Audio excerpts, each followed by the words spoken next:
मैं power on कर रहा हूँ। यहाँ आप देख सकते हैं इंडिकेटर लाइट नो इंडिकेटर है। ये जो मॉडल नंबर है TP.HV530.PC821, ये रजिस्टर जला हुआ है। कोशिश करेंगे इसे रेक्टिफाई करने की। आखिर ये रजिस्टर जल क्यों रहा है यहाँ पर।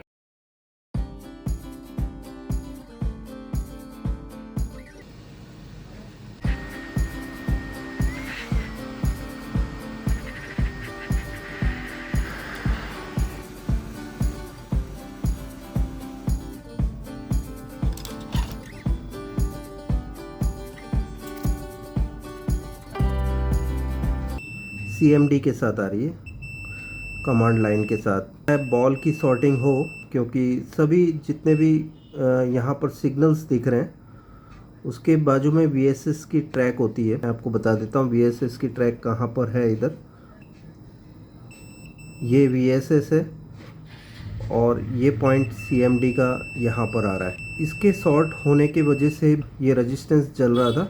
देख लेते हैं इसका ये वाला एंड कहाँ जा रहा है, चेक कर लेते हैं। 3.3 वोल्ट की लाइन पे जा रहा है क्या। यहाँ पर आप देख सकते हैं 3.3 वोल्ट की ट्रैक है और CMD पॉइंट पे M1, M2, M3, M4 ये VCCQ है, M5 ये CMD है।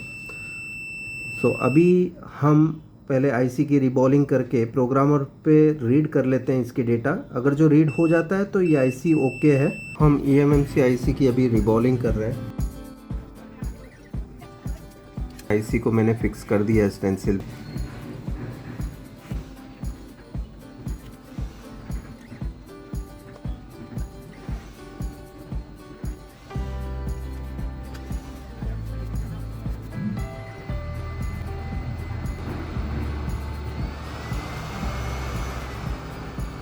तो यहाँ देख सकते हैं ये हमने रिबॉलिंग का फर्स्ट प्रोसेस पूरा किया है। और एक बार हम अप्लाई करेंगे थोड़ा सा।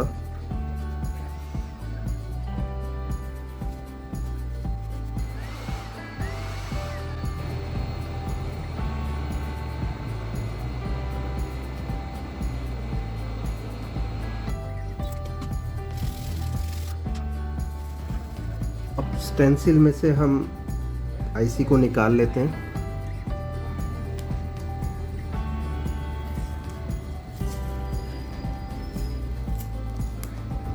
यहाँ आप देख सकते हैं स्टेंसिल से मैंने IC को निकाल लिया है।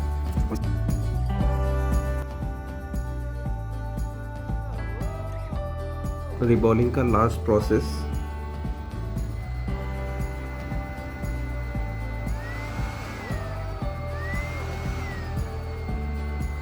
रिबॉलिंग प्रोसेस पूरा कर लिया है।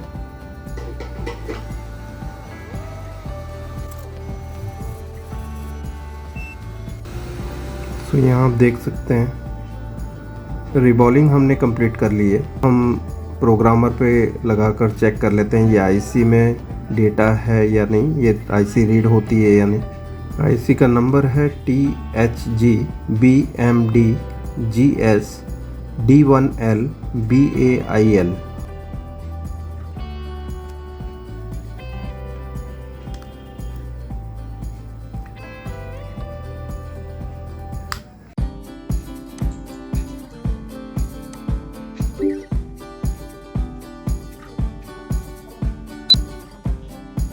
यहाँ पर आप देख सकते हैं IC रीड हो गई है। eMMC IC इसकी ओके है। इसके डेटा रीड कर लेते हैं।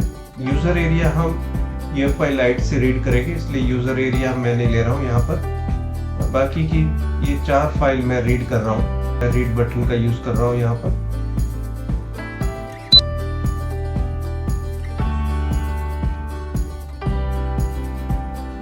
फोल्डर को सिलेक्ट कर लेते हैं।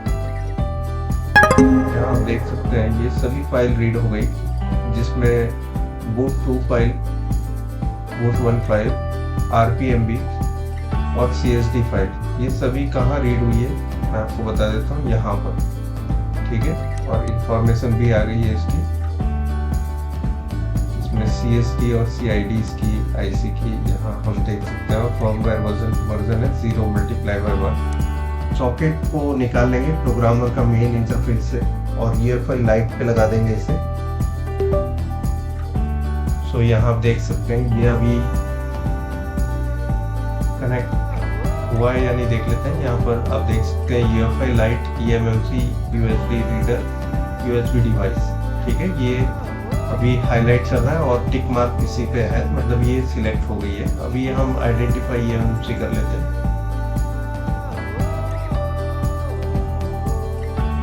तो यहाँ पर आप देख सकते हैं 3.69 GB की ICP फाइल है पर फाइल साइज। और यहाँ पर आप देख सकते हैं कि कोई और पार्टीशंस पे टिक मार्क नहीं है। boot 1, boot 2, RPMB और CSD, ये चारों फाइल जो है यहाँ से रीड नहीं हो सकती रीडर से। हम सिर्फ यूजर एरिया रीड कर सकते हैं, इसलिए टिक मार्क किसी पे है और रीड कर सकते हैं। इसमें राइट नहीं है, ये USB रीडर है। सो मैं रीड कर लेता हूँ इसे और उसी जगह सेव करेंगे जहाँ पर मैंने यहाँ फोल्डर बना रखा है ऑलरेडी, उसी पर। यहाँ आप देख सकते हैं रीडिंग स्टार्ट हो गया है।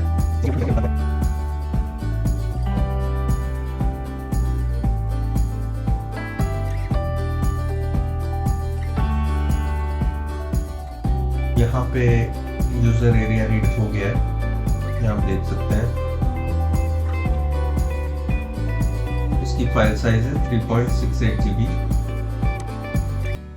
अभी जो हमने फाइल रीड की थी उसे मैंने एक्सा एडिटर में खोलकर देखा तो boot 1 और boot 2 ये पूरे के पूरे डेटा खाली है। जैसे कि आप देख सकते हैं यहाँ पर कोई डेटा नहीं है इसमें। और मैं boot 1 भी मैं डाल के आपको चेक करके बता देता हूँ। boot 1 की जो हमारे पास फाइल पड़ी है, जो हमने अभी रीड की थी, वो मैं यहाँ डालता हूँ और चेक करता हूँ तो ये पूरा का पूरा खाली है।